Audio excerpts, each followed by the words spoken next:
Hello guys, share ko lang, may nakasabay kami sa bus na isang babae na may dalang malaking teddy bear, regalo pala sa kanyang jowa.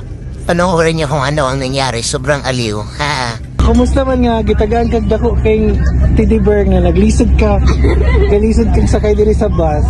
Happy kayo. Silaw na ako. Sakay natibay. Dakong Pila pa ko sir. Nakita may pictorial sir. I-surprise na po siya.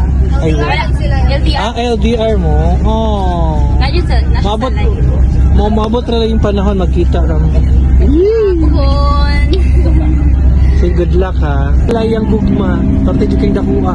Pwede dyan ako sama sa kadako sa iyang yatag. Uy, ayaw binanguski sa kama ka di ko sa huwag. Nakuratan di ako po. Dili sa tatong lahingan ako. Tanawa oh.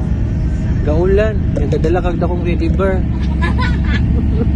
Tignan niyo guys kung gaano kalaki yung teddy bear. Go lang ate, laban mo yan, go!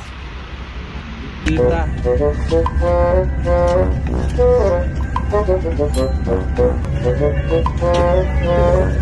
Ate, dandahan lang, Diyos ko po.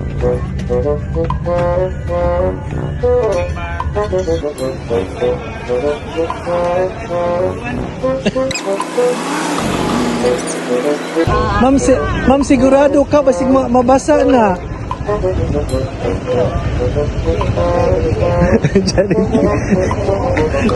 Bakit kayo?